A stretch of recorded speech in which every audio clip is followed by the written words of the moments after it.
Hello, old dogs. This is your host and top dog, Bill Manacero. I hope you're having a blessed holiday and are getting ready for an amazing new year. Today's show is a special rebroadcast of one of our most popular episodes. I'm introducing the show under the banner Best of Old Dogs REI Network Podcast. Well, enjoy. This episode of the Old Dogs REI Network is brought to you by Mino Studio.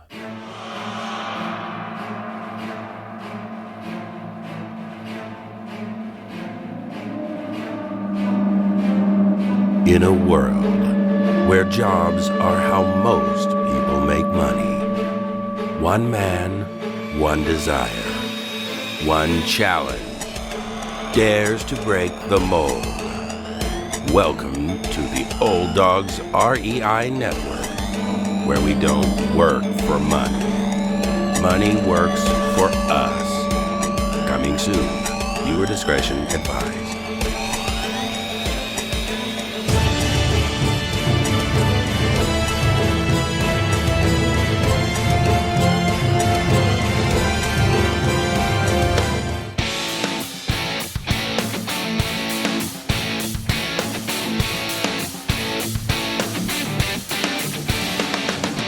Welcome to the Old Dogs REI Network, where cash flow is king. Real estate investing, the means, so you can enjoy your retirement dreams. This is the show where we cut right to the chase. No sales pitch, no long monologues, just simple how-to real estate investing advice, so you can earn the passive income you need to enjoy your retirement today.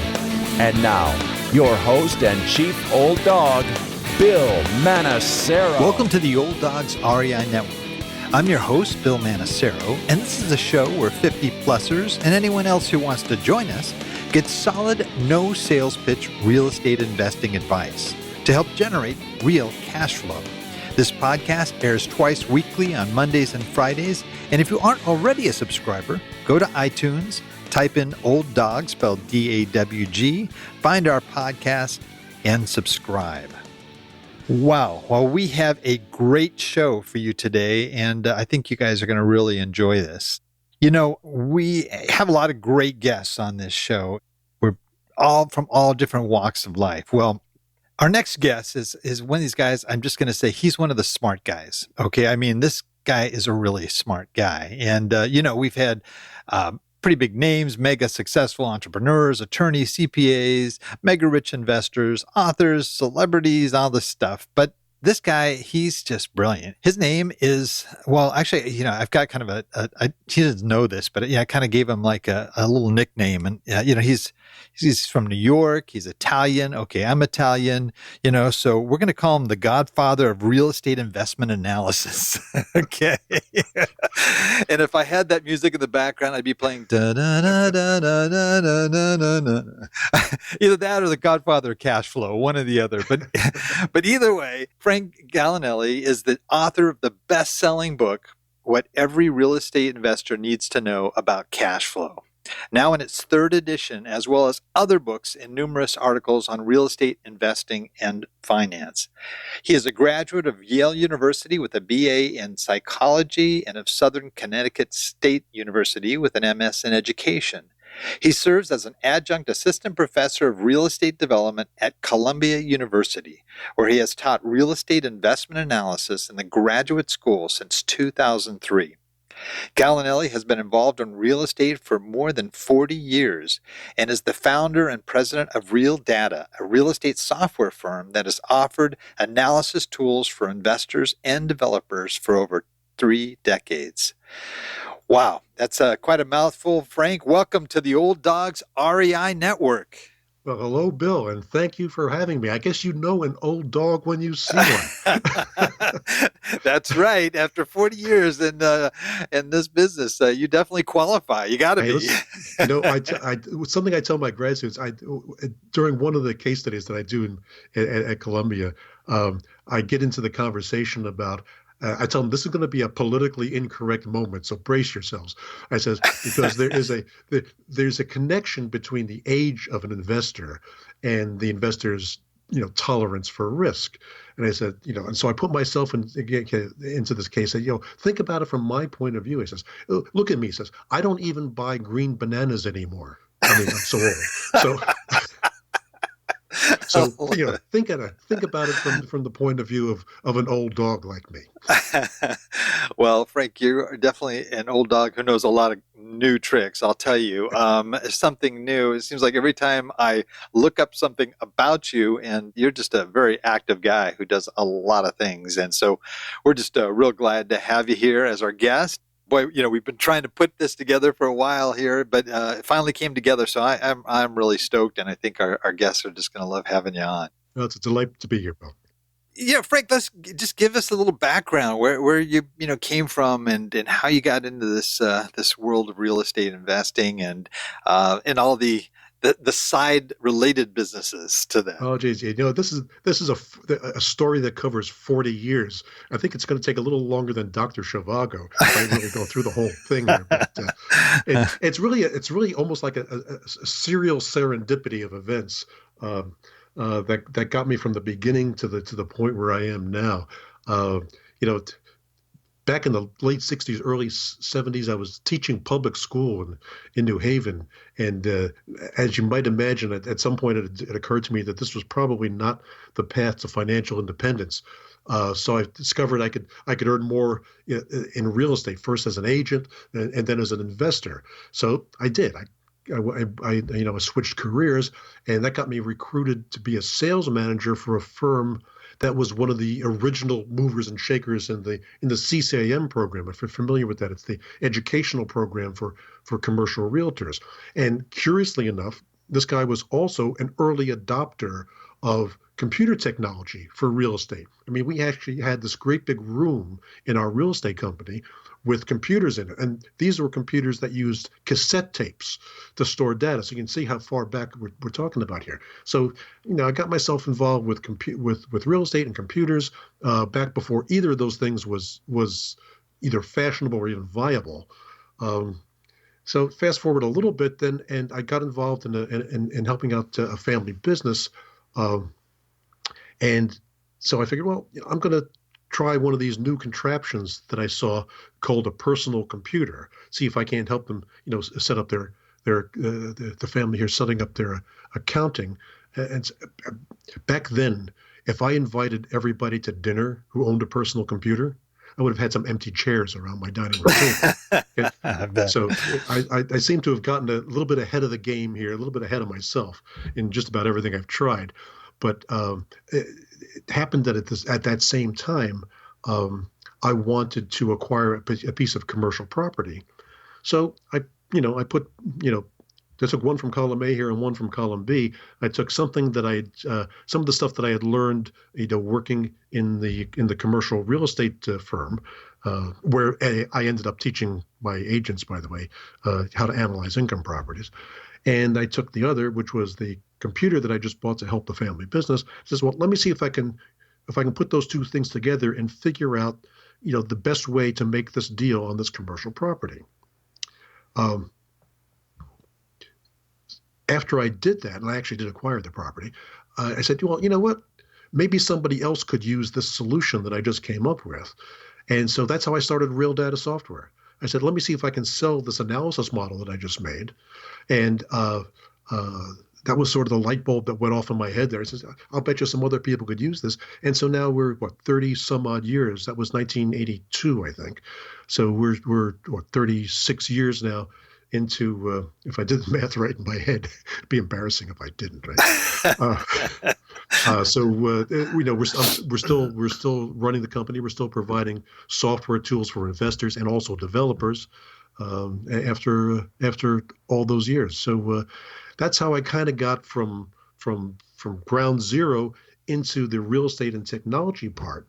But then there was yet one more, I guess, if you want to call it, occasion of serendipity. I must be a little bit of a slow learner myself, because it took me a couple of years to notice that people who were, buying our analysis software and then calling us up and asking questions, it finally occurred to me that there were at least a a meaningful number of people who were out there doing deals who had, how shall I put this, had perhaps a less than perfect understanding of the finance that's involved in real estate investing.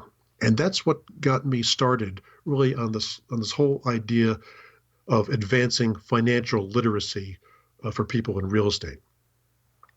I felt that, there's no point in making tools for people to analyze properties if they don't really understand what the results mean. Right. I think the watershed moment, if you will, I even wrote an article about this once. Guy calls me up, and he says, your software is baloney. This stuff doesn't work. I can't figure out the rate of return on this deal, on this property that I want to buy. And I says, oh, okay. Well, tell me a little about the deal. He says, well, I'm buying this property for $1 million. I'm getting an $800,000 first mortgage. I'm getting a $200,000 second mortgage, and it won't calculate the rate of return. I says, the rate of return on what exactly? You've got $1 million property. You're financing 800 plus 200. That's $1 million. So you don't have anything invested. How can you have a return? And he didn't get it. Oh man. So I said, well, okay, let's see if we can't make a dent in the level of understanding of how this kind of stuff works. So I started writing articles for our website. Now, today you would call those blog posts, but I am an old dog, all right, Bill? And so they didn't have blogs back then.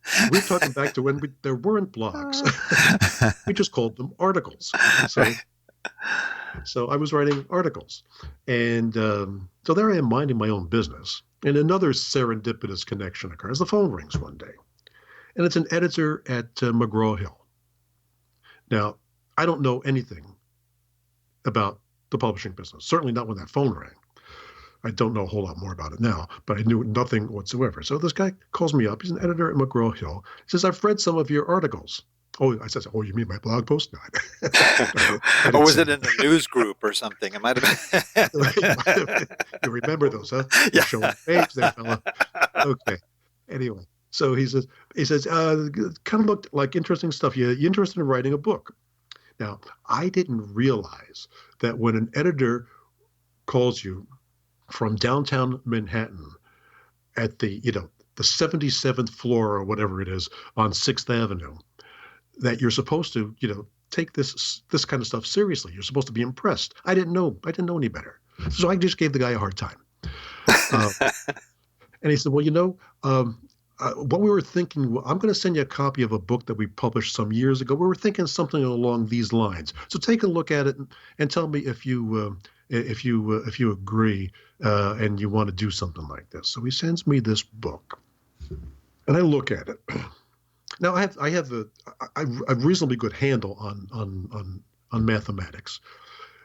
This book is filled with calculus and a lot of terminology that I had absolutely no understanding of. So I call the guy back, the editor back, and I say, I've been dealing with real estate investors through our software company, probably hundreds, if not thousands of investors over the last however many decades it was at the point that we were having this conversation. I said, I think I could identify 3 people who could understand the book you just sent me. By the way, I'm not one of them. So I think if you want me to write a book, I'm going to write something, that maybe somebody can understand and that might be useful. He was a little taken aback, but he said, okay, send me a couple of chapters and we'll see what happens. And the rest, as they say, is history. I think the book has had, as you had mentioned at the beginning, it's now in its 3rd edition, each subsequent edition having a little bit more content and whatnot. I'm not even going to tell you how many copies it sold because it so exceeded my expectations or theirs that it's unimaginable. But I think I may have hit kind of a sweet spot in the spectrum of the kinds of books that people write about real estate and real estate investing. At the one end, we got the sort of thing that he sent me, which is you know highly academic and appeals to a very small academic audience. The other end, which is the end of the spectrum that makes me a little crazy, quite frankly, is all this get rich quick hype and motivational stuff that it's basically cheerleading, and it has very little actionable Substance. concept or substance to it. Right. And I think I may have just been lucky enough to hit the sweet spot in the middle, where it's I think if you got to look to me to give you motivation to make a success out of your life, then there's something definitely wrong with that picture. So I'm not going to be your source of motivation. I'm sorry. Go find your own motivation. And if you think that as these other books will tell you, that you can get rich in real estate with no time, no experience, no credit, no cash, and all the rest of it, well, if any of that were true, then just about everybody would be a millionaire. And so clearly that must not be true either.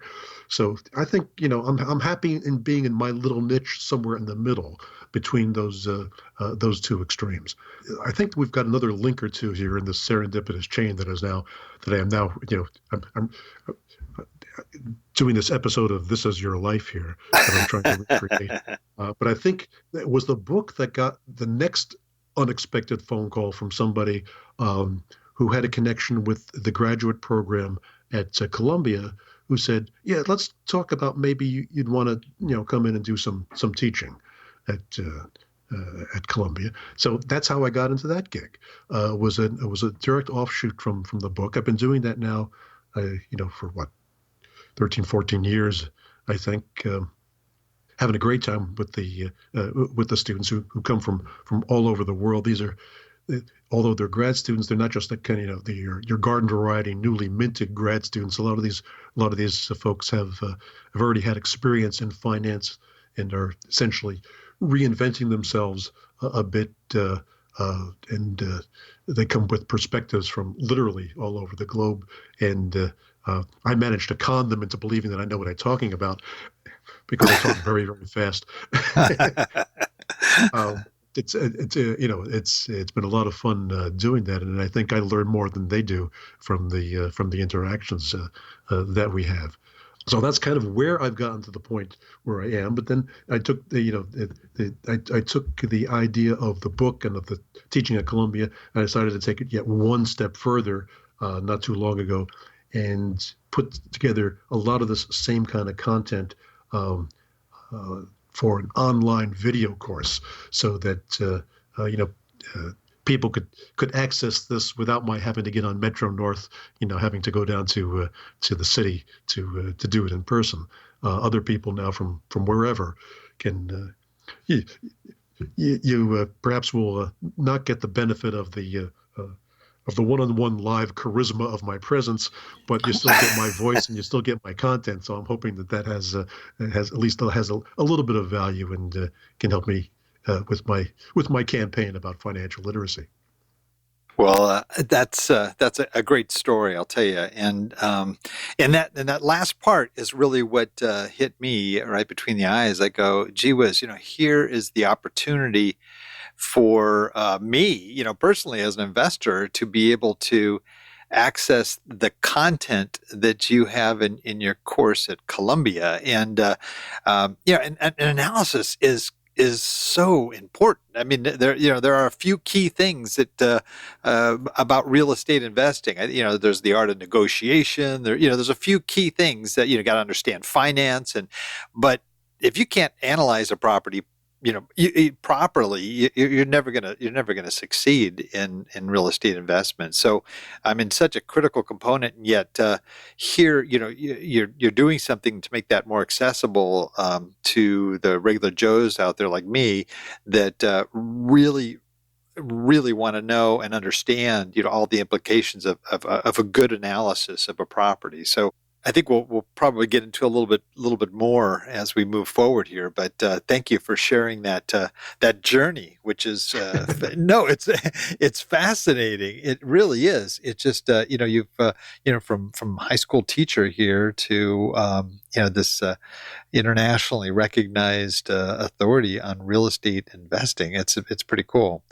So there's I could probably keep you on this phone. Well, you might not want to stay, but I mean, if I could, I could literally talk to you for hours because there is so much in it, and I love the book. And the book is one that I have read and value, and I think it has helped me a great deal. And there's just a couple of things that I might want to zero in on the analysis side of things, because I know the folks listening, they're from many different backgrounds, and some are just starting out. Maybe they're looking to buy a single family home to start investing to maybe generate a little extra cash flow in retirement, or maybe they're already buying apartment buildings. There's quite a cross section of folks that listen to the show, but I wanted to just zero in on just a few points of analysis, and maybe you could give us some insight there.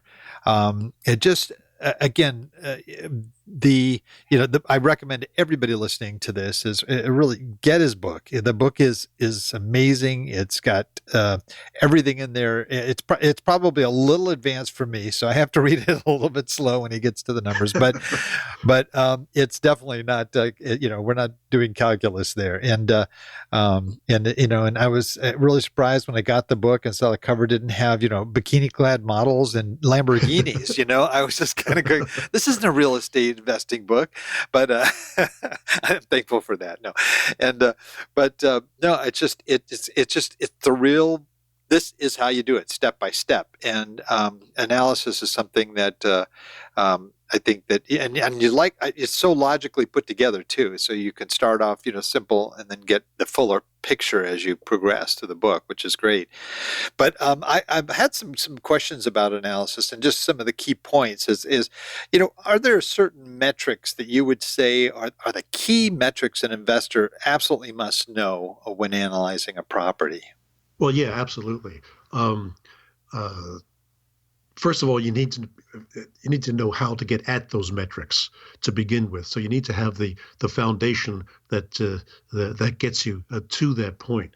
And we can talk some more about that. But in terms of the key metrics, the first one is pretty obvious, and I think, and that's cash flow. Cash flow, and none of this stuff, by the way, is rocket science. I probably should not be the person to admit that, as someone who traffics in education and in analytical tools and whatnot. But the fact is that if you just stop and think about this for a moment and kind of take it in a big picture sort of way, it really isn't that complicated, and it really isn't that difficult to absorb. But cash flow, obviously, is just the difference between all the money that comes in minus all the money that goes out. And a property needs to have a positive cash flow, because the idea of investing is that your investment property is going to support you, not the other way around. So you have to have more cash coming in than not. And that's why I say that when you're analyzing a property, one of the first and very simple things that you absolutely positively need to do is to take a hard-headed look as to whether or not you're going to have a positive cash flow from that property, right from the beginning. As a side note to the question of cash flow, one of the things I would also add is that what I see a lot of beginning investors paying a lot of attention to is the cash-on-cash return.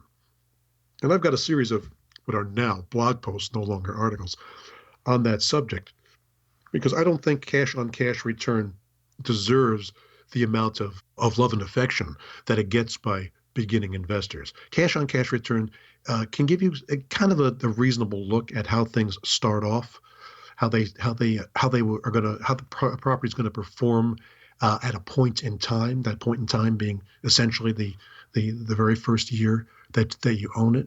But cash-on-cash return does not take into account the time value of money, which is a key element to analyzing any investment, whether it's real estate or anything else. And I think it's even more important when you're analyzing real estate than most other investments, because a typical real estate investment is something that you're likely to be holding on to for a period of time.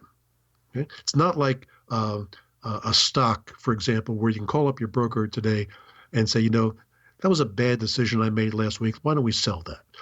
You're not going to turn over your real estate investment quite that. You're not going to turn it on a dime.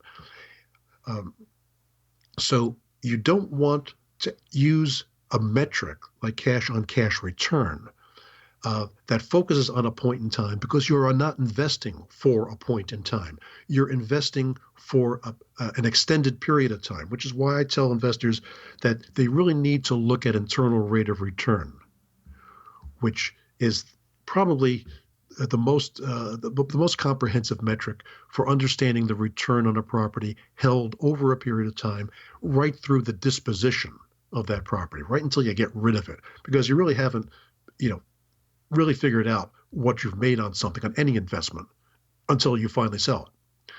So that I think is one of the essential rate of return metrics. Now I'll tell you that I get some pushback from investors who say, I don't believe in making those projections as to how a property is going to perform in the future. It's kind of like trying to, it's kind of like fortune telling.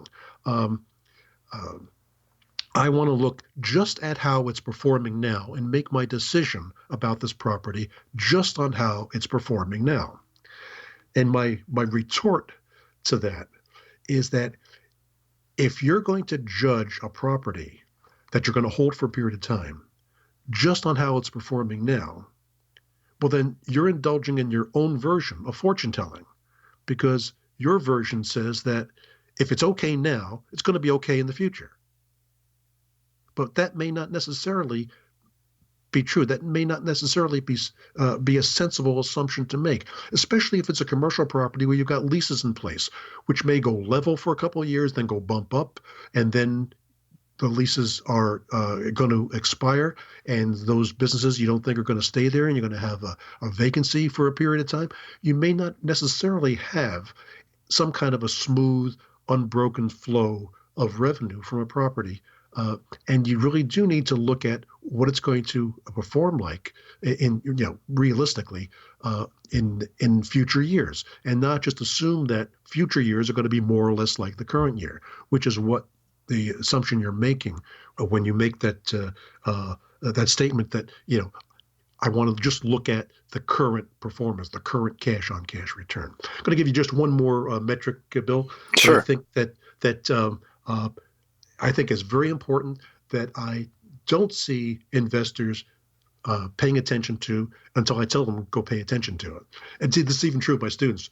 And I'm going to tell you in a moment how it is that I get my students to analyze properties. So I think you might find that little story interesting. But this metric is debt coverage ratio. It's the ratio of net operating income to the annual debt service. And obviously you need to have more net income than you have debt service, because if you don't, you're not going to be able to pay your mortgage. And this is something that a lot of investors, when they're thinking of, I'm going to really crank up this other people's money logic, and I'm going to finance this thing, right up to the ridge beam, and get it, get the biggest mortgage I can, and then get a second mortgage to for the rest and all of it. And they don't look at the debt coverage ratio, which will tell both them and their potential lenders whether or not they really can afford to carry this property without having to dig into their own pocket to cover the debt. So debt coverage ratio, I think, is an important metric that every investor ought to look at with every income property that they take into consideration.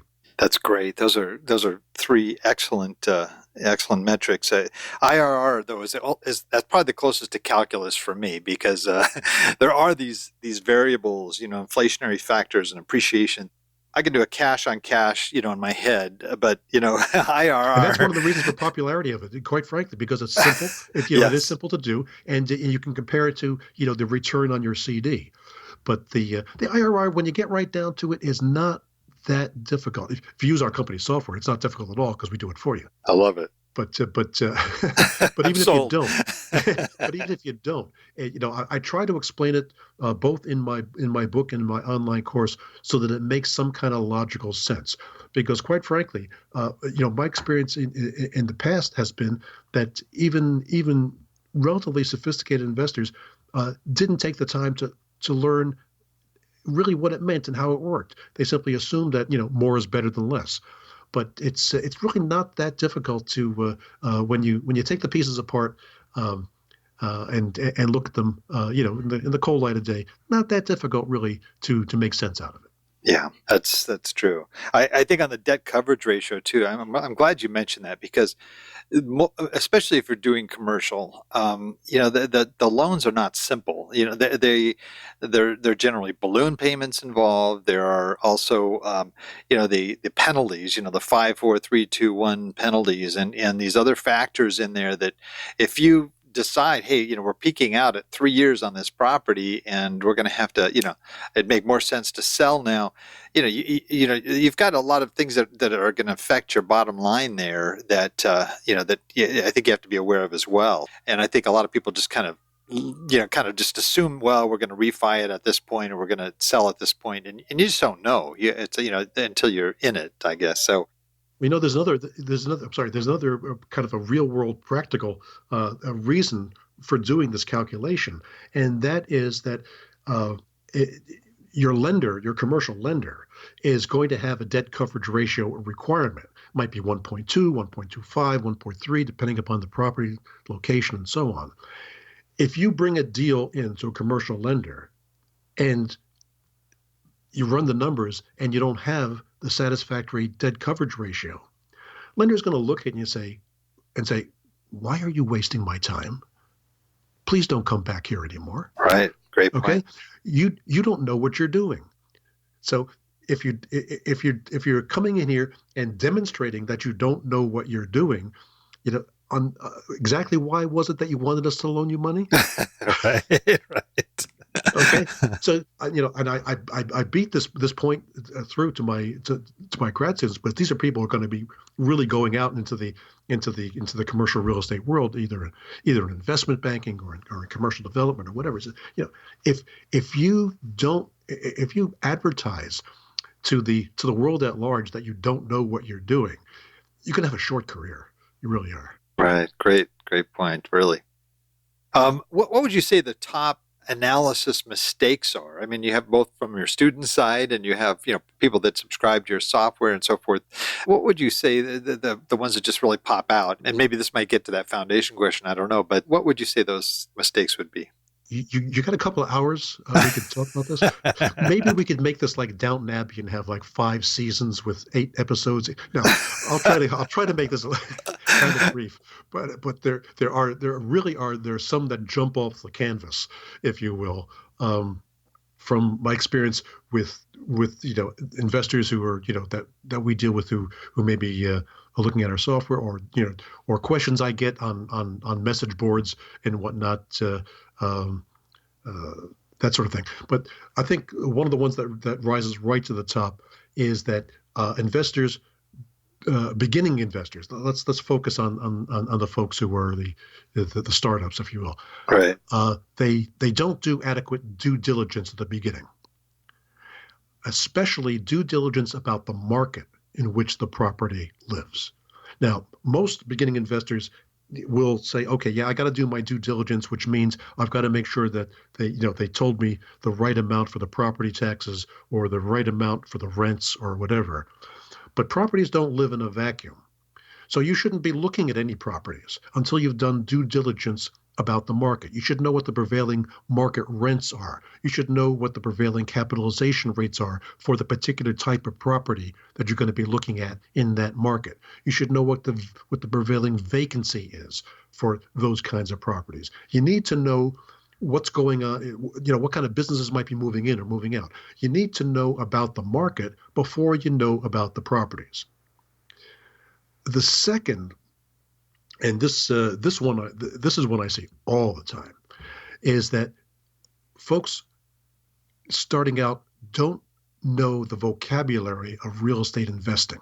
Mm. They use terms incorrectly. As I will tell my grad students, when they give me an analysis, um, you've used a term that does not exist in nature. Okay? and there's and this is a lot more important than it may sound with me just telling you about it. And that's because it gets back to that same thing that I was just talking about with debt coverage ratio. If you use terms incorrectly, there are a couple of things that are going to happen, and all of them are bad. Number one is that more deals have been killed by a failure to communicate than by probably for any other reason. I mean, it's kind of like the sheriff in Cool Hand Luke here. You know, what we have here is with the mirrored sunglasses and all. It's what we have here is a failure to communicate. Okay? Got to say it with a southern accent. What we have here is a failure to communicate. If you can't get your point across because you're not speaking their language, the other people's language, how are you going to make a deal? And we also get back to the same notion that I made about the debt coverage ratio. If you use terminology that doesn't exist typically by everybody else who's doing these kinds of deals, you might as well be wearing one of those sandwich boards that says, I am a beginner. I have never done this before. Why don't you take advantage of me? It's like an advertisement for incompetence. Okay. And these negotiations are serious business, and if you make yourself look foolish, you're pretty much taking yourself out of the game. So the vocabulary, it's not that complicated, it's not that difficult, but it's one of the first things I tell my graduates. I do what I do is when I teach, I have an orientation lecture where I lecture for about 6 or 7 hours in one day, and I call it Real Estate Finance's Greatest Hits. Basically, I take them from one end of the vocabulary to the other and just show them what each of these things means, kind of in brief. Like it's like a highlight reel for finance. And I say, I know the half-life of this lecture is pretty short, so I'll give you this stuff as this lecture as a PDF when we're done. But this is where you got to start. You got to know the vocabulary, okay? So those come right to the top of the list. But I can give you a bunch more depending upon how long you want to talk about this. Well, one of the things I'm kind of curious about too is sometimes, especially if you've got a deal flow going, where you just have a lot of different properties that are either coming to you through brokers, or maybe you're bringing it in through other ways. There's some deals that just it's on your desk and you can just make a determination. I mean, without even digging into the numbers, that this is someplace I don't want to go. Maybe if you could share kind of the top, those type, I'm calling sort of instant turnoffs that would just like shout out at their, from this offering memorandum or this, the MLS or wherever you're looking at this property that just says, just run the other way. What would you put in that category there?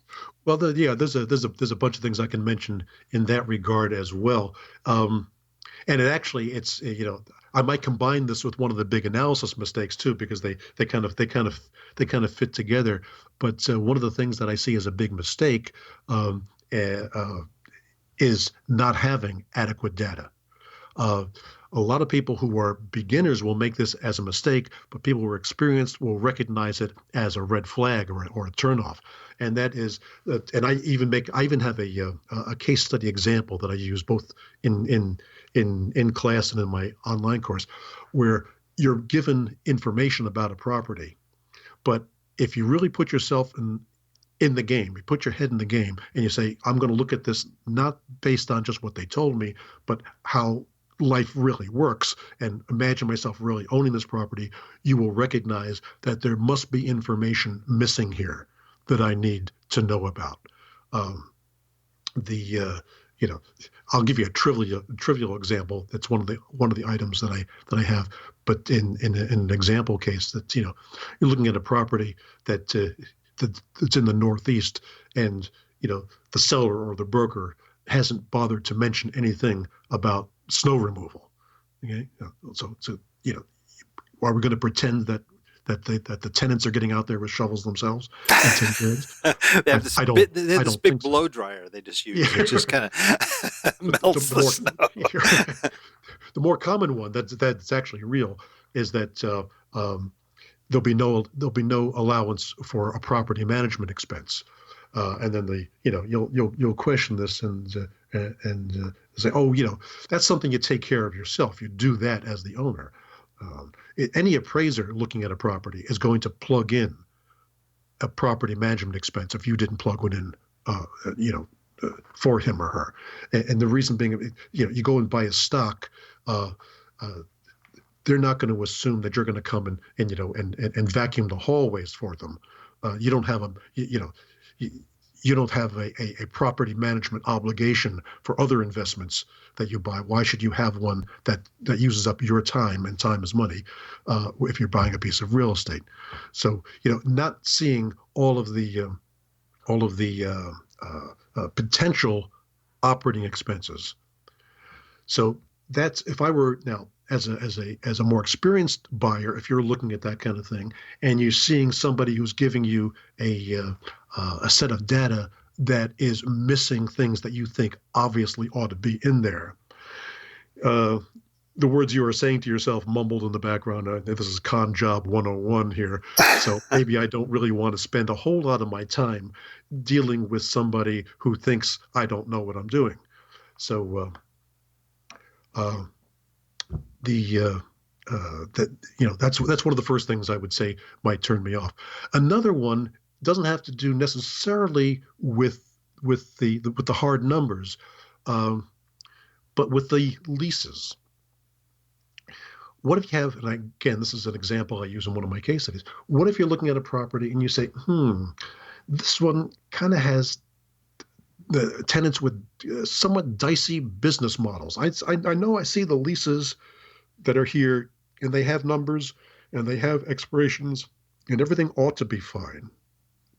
But do I really think that this locally owned mom and pop bookstore that has 9 years to go on its lease is not going to get eaten alive by Amazon before that lease is up?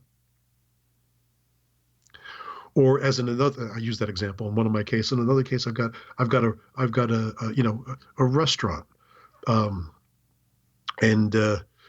everything looks great, but then I decided I'm going to go have dinner at that restaurant, and I realized the food's lousy and the service is even worse. So, do I really believe that even though I've got a lease here, do I really want to rely on the fact that that income stream from that leasehold is going to sustain itself? So, these are the kinds of things that you want to look at when you get a proposition on your desk. Yeah, great point. I remember looking at one apartment that they made the statement in the body copy of the executive summary. There was a once in 100 year flood that happened last year, but implying that it already happened. So we got 99 to go. Yeah, so leases are only 1 year leases. That wasn't real reassuring there. Oh, I can wait another 100 years. I don't have to worry. But yeah, there's some strange things sometimes. I don't know if they do that, deliberately just to kind of cover themselves just in case. This is one of those rare years where we didn't expect it to flood once again. One of the things I do want to spend a little bit of time on here before we start to close out really is to look at, you're making this move into the education side of things. Now, granted, you've been in education here pretty much all your life, but you're making something available to us regular folks here that I think, I'd love you just to address a little bit here because, for me, I look at this, I go, I would love to take your class at Columbia. But, I'm looking at I've got to get accepted at the university first. And then second of all, I've got to be able to pay the $74,000 tuition once a year. And I'm kind of going, okay, maybe I don't want the course that bad here. But wait. For you, 73, I can make a deal for you. Just Yeah. negotiate. I mean, this is like one of those things I'm going, okay, so I went and looked at your educational page and I was blown away how reasonable it was. And not only is your software very reasonable, but these courses you're offering, I'm Frank. What is Frank doing? He's just like, maybe he's getting senile or something in his old years. he's, I know, I feel like I don't want to sound like this is a sales job here, but it sounds. I mean, it's like you're giving the stuff away. There's really, it's Where did I put really my car reasonable. keys? So, I wanted to, just maybe touch upon that before we kind of start moving into the other stuff. But, just what made you want to do that? It really seems like just an excellent, excellent program. Thank you. Well, having done the course at Columbia over a number of years, what I did learn among a number of things is that I started it off and didn't do it very well. And with each subsequent iteration, I kind of, through the interaction with the students, figured out, I think, how to do it a little bit better each time. And that's something I wanted to then try to see if I could kind of expand that beyond a situation with my physical presence. Let me just take a sidebar for a second and tell you about something that I discovered in doing the teaching that proved to be valuable, and it was exactly the opposite of how I started doing it. And the first couple of years I would teach it in real life. I would give my students, case study examples, invented cases, and then I would give them my company software, and I would tell them to go figure this stuff out. And they would do it, and they would do it very quickly and easily because I gave them the tools to do it. They just had to, plug numbers into a model. From that, I realized that maybe I really wasn't teaching them all that much after all. And so what I did after that was something entirely different, and essentially turning the whole, if you will, instructional process upside down, turning it on its head. In fact, I would tell students at the beginning, the first session of the class, I would tell them what it was I planned to do and encourage them to drop the course if they thought this was not going to be what they signed up for. But instead of, with the case studies at least, I would do something different from what I do with the rest of my instructional materials, which includes the instructional materials on the course. And I've built in some of these case studies now to the online course. But what that was that I did was to say, you can't use my company software. I want you to go and take a look at these cases the way I've given them to you, and go take out your Excel spreadsheet. Go figure out what you think this property is worth, and then put together a presentation that you can give to the other person on the other side of the deal to convince them that this is the price that you ought to pay to acquire it, or if you're the seller, this is the price that other person ought to pay you to buy it. And it was a very interesting phenomenon that they would try this, and they would kind of get it wrong on the first try. But I wouldn't tell them how to do it. I would simply tell them, go do it, because this is how real life works. You get somebody drops you in the deep end of the pool, and they say, go figure out, how to do this. And so I would tell them what they did wrong. And so next time they would do fewer things wrong, and they'd be different things besides. And so, with each subsequent pass on it, they would learn more and more how to do this by thinking like a real participant in a real deal. And that's the kind of case study approach I try to develop. And the case studies have been one of the most popular part of the online course. So essentially what I did with the online course was I tried to meld, if you will, the what I described a little earlier, real estate finance's greatest hits, where I take you step by step through all of the vocabulary, the metrics, the time value of money stuff in an instructional sort of way, but then build into it also this case study approach where I say, okay, here's a problem, here's a particular property. Now let's go see how it is. Go try and figure it out. Then watch me when I show you how I think you might figure it out. So I think that kind of combination is effective. At least it's worked effectively for me in the real life classes. And so the reason I tried to put together the online course is that, I can only teach so many students live and in person. Being an old dog as I am, I've got just so many teaching days in one semester that I'm really anxious to go out there uh, and do this sort of thing. And especially with the kind of teaching style that I use, quite frankly, I'm not a stand behind the podium kind of guy. I insist that they give me a lapel mic, and I'm up and down the aisles in this auditorium. Last year they made my class a required course for the program, and so I've got I feel like I'm in Yankee Stadium there. So on bat day with all these students. So that's great that I can have that big an audience and do that live and in person. But there are a whole lot of people I think it can benefit from the same sort of material, and and by doing it as an online video course, then I don't have to rely on me having enough energy to do that. In all over the country, I'm taking advantage of leveraging the power of the internet to be able to allow people to take this. They can take it on their computer, they can take it on their iPad, they can take it on their phone, whatever, and they can get all this material. And besides the lectures, I have I have quizzes in there. I have other resources like sample problems, math problems. So if you want to learn how to do an IRR calculation, or if you want to learn how to do a present value calculation or whatever, I have a whole bunch of problems that you can use as practice material in there. And one thing that we recently added to the course too is a digital certificate, so that if you actually complete the course, this is the full course that I'm talking about now.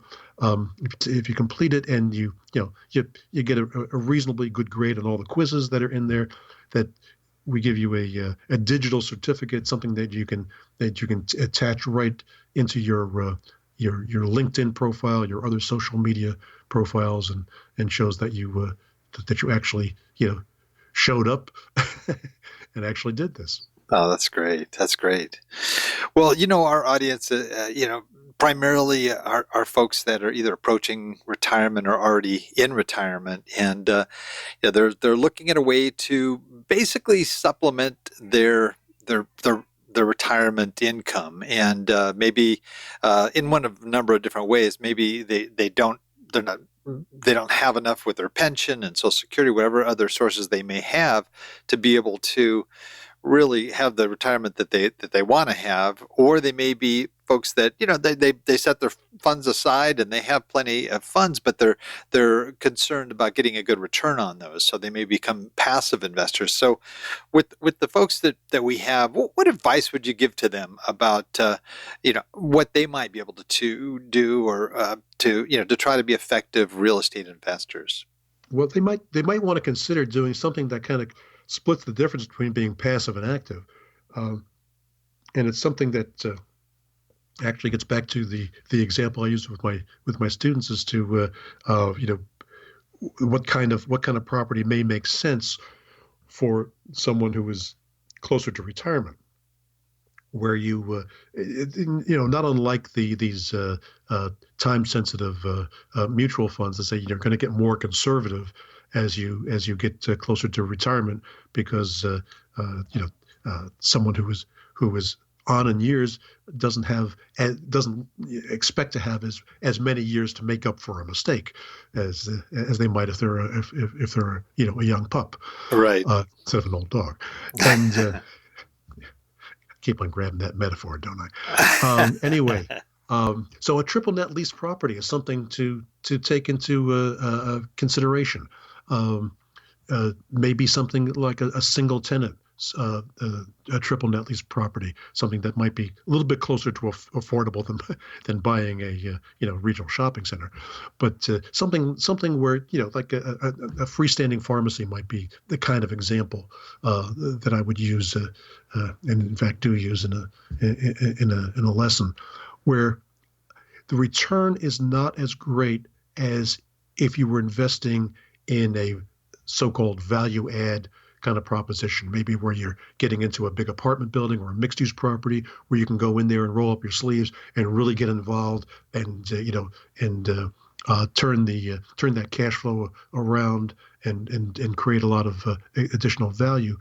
But with a triple net lease property, a person who is getting close to retirement is looking at a situation where it's probably going to be leased for a long term, and it's probably going to be, the idea of triple net. The three things that are the NNN are that the tenant's going to pay the property taxes, the tenant is going to pay the property insurance, and the tenant is going to pay for all the property maintenance. So most of the things that resemble the vagaries of investment, such as increase in taxes, for example, or increase in insurance, are not so worrisome because the tenant is paying for those things. And the thing that represent both expense and work, which is the property maintenance, also becomes the obligation of the tenant. Of course, by throwing off some of this risk onto the tenant, you have to expect a lower return than you would make with other kinds of property. But it tends to be a more secure return than with other kinds of property. And it has all the related benefits of having a real estate asset as part of your portfolio. So for someone who's thinking about retirement, that may be the kind of property that you can own and manage without some of the issues that a more aggressive property would encompass. And I not only talk the talk, but I walk the walk. That's the kind of property I have.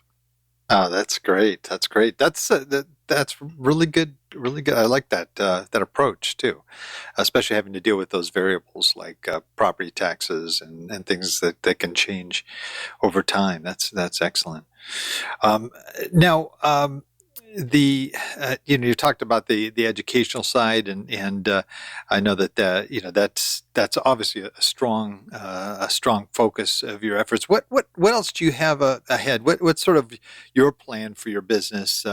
And I know you're in a lot of different places, but what's sort of your future plan for your business? Well, we've got two arms of the business, if you will. There's the software, and that keeps on keeping on. We are always we're at the point in our life cycle where I've got guys who handle the customer support and the customer care, and so they're talking to the users of our software on a daily basis.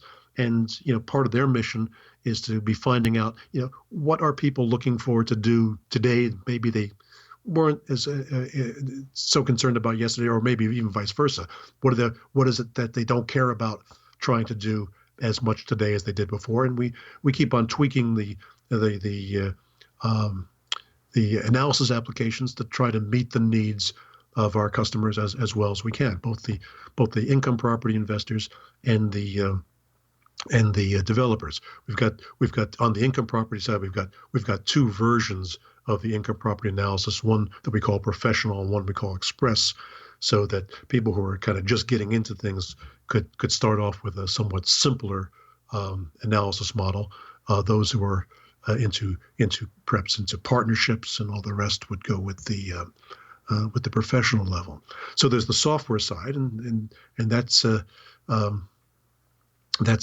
obviously a key focus and has been for now a couple of decades. And on the educational side, the course, as I get feedback from students, we add additional modules to it, additional lectures to it, additional content.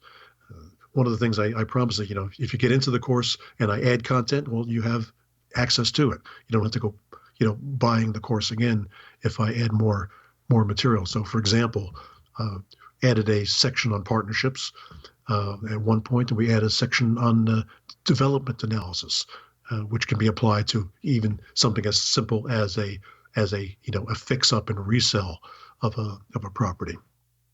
So the ongoing plan for the online course is to add more and more content to it as as the people who are taking the course say, I wish you had talked more about this, or I wish you had talked more about that. Well, okay, I'm listening. And so if folks tell us that they'd like a lecture on a particular topic that I haven't covered, we're going to add it to it. That's great. We have a little section in our interview here where we just ask you a series of quick questions, just to kind of, to get reference sources and to learn some more about what available resources are out there. And we call it our Wrap It Up session, where I ask you a series of quick questions. And if you are ready, I can go ahead and let's get started on our Wrap It Up. Okay, I don't promise to have any good answers, but I'll try. Okay. All right. Well, what's your favorite real estate book? Of course, it had to be other than your own, but... Oh, darn. Actually, you probably gathered from what I was saying before, when I was trashing everybody else's book, that I find it very difficult to identify too many that I actually would want to recommend to anyone else. But there is one I want to mention. It's one called The Complete Real Estate Encyclopedia. It's a paperback by Denise and William Evans.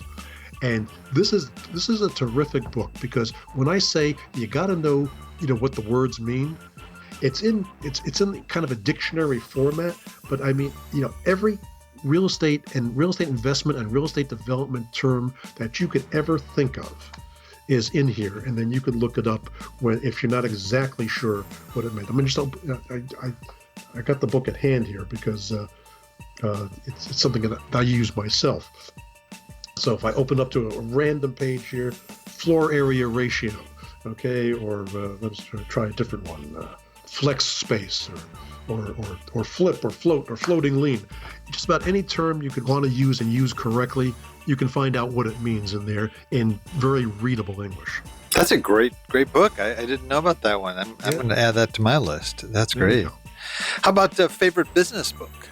Oh, I think this this may not, this is going to be, especially with the stock market being the way it is these last couple of days, this one probably keep you up at night. But The Big Short by Michael Lewis. I mean, there's a caution. I don't really very often read business books more than once, but I read that one twice just to make sure I understood at least 60% of it. But it really is a kind of a vital cautionary tale of how we should look at real estate and be realistic. Not just assume, as unfortunately so many people do, that that real estate just goes up because it goes up in value, and that there are things that may be lurking below the surface there that you got to keep your eye on, and to have a cautious and maybe even sometimes jaundiced eye that you keep out. Great recommendation. How about maybe a valuable website for real estate investing success, other than your own? Again, one that I might mention, it has a lot of pros, maybe a couple of cons, is biggerpockets.com. It's great in terms of being able to, especially where beginners can take advantage of the willingness of some really experienced, really smart guys who will give help. There is the thing that I like about it, there are many things I like about it, but among them is the fact that there is no self-promotion allowed. I mean, from time to time, I've answered a question, I've accidentally said something, about the wonder of me or whatever. With those Amazon links to your book, just in passing. I get smacked in the side of the head with a 2x4 within minutes. They just delete it. So you can't have any kind of self-promotion. It's peer-to-peer help, and of course that its strength is it's also its occasional downside that sometimes the peer-to-peer who may be answering your question doesn't have as much experience as you might prefer. But for the most part, there are people there who just are so generous with their time in terms of helping beginning investors those forums are really very valuable. Yeah, good stuff there. How about a favorite app? I mean, you're a tech guy, and I know you're an old dog, so some of us old dogs don't get into apps, but Yeah, yeah. Not for real estate. I don't think I've ever found. I mean, you can obviously you can go to things like Zillow and Trulia and whatnot, and occasionally be entertained by that kind of stuff. But as much as I am a fairly obsessive, smartphone user, uh, if you had to actually measure the time I spend on apps, probably 80% of it is on Google Maps and Waze, so I don't get lost. Maybe that's a good. Maybe that's my favorite.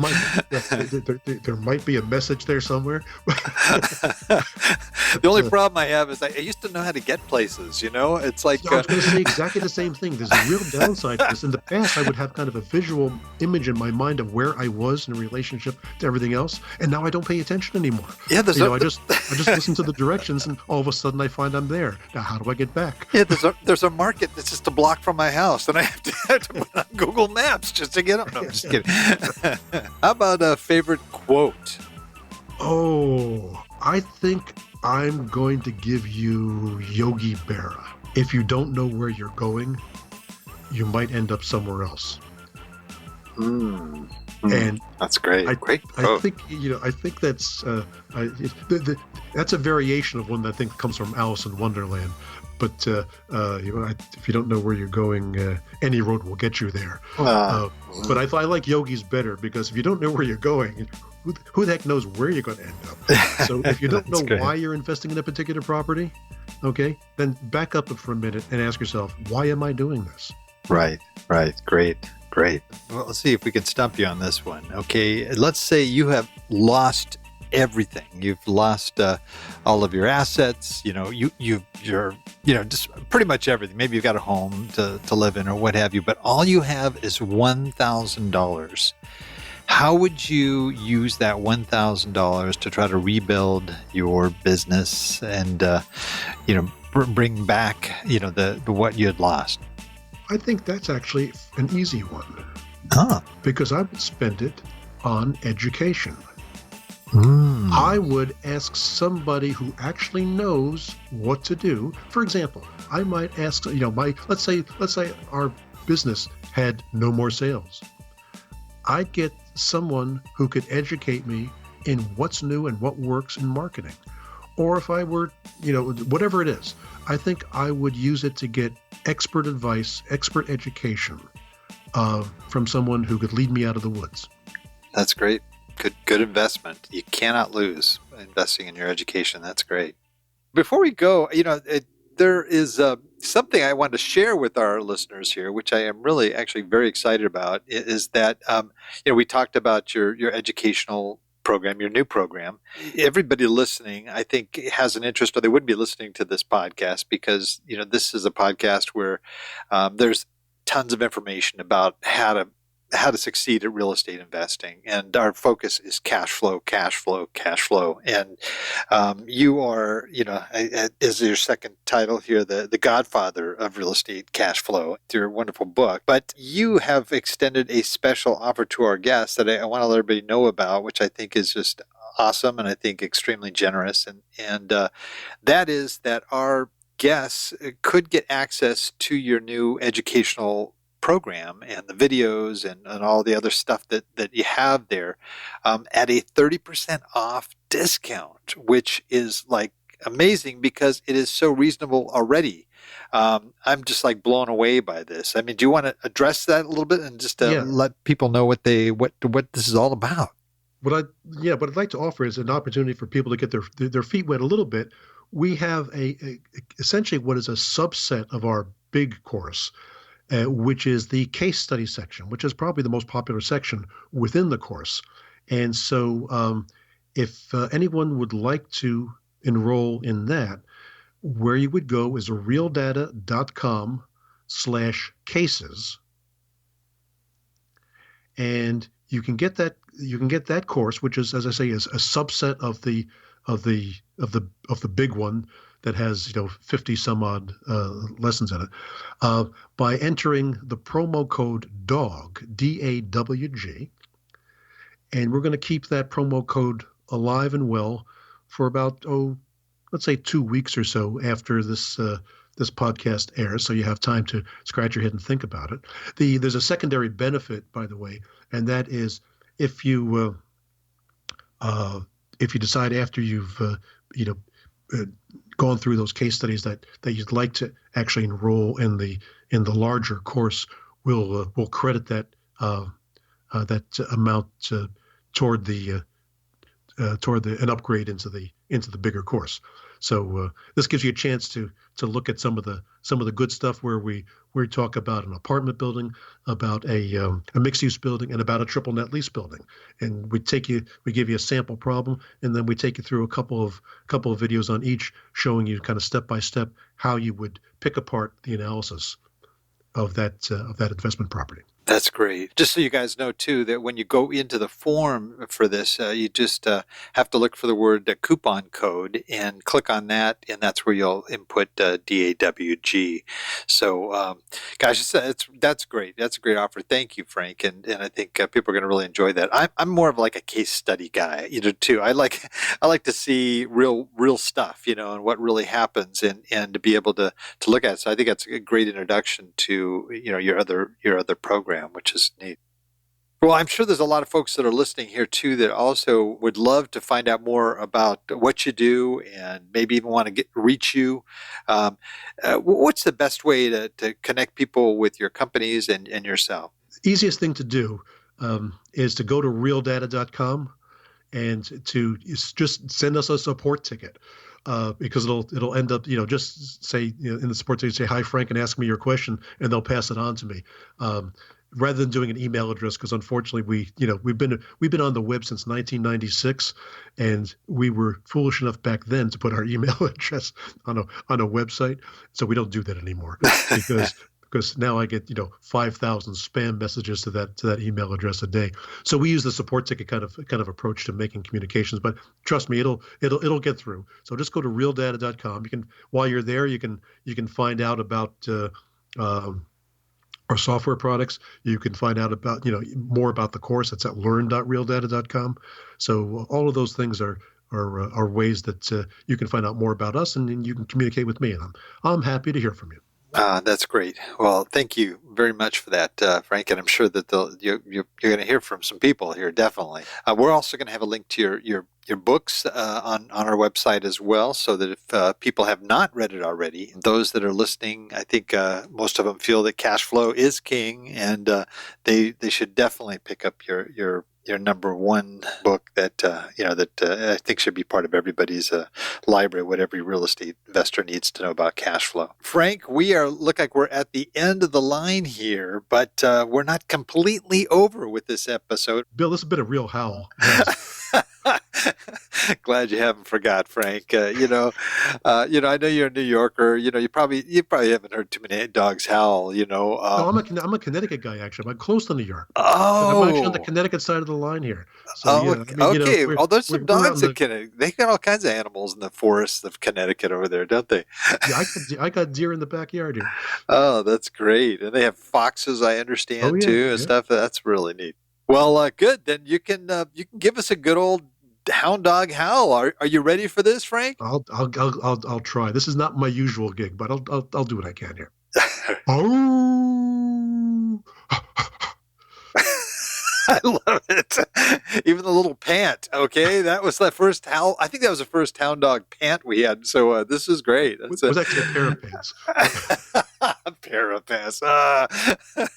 See, this is the kind of stuff that grandfathers do. We got these bad puns. My kids are always kidding.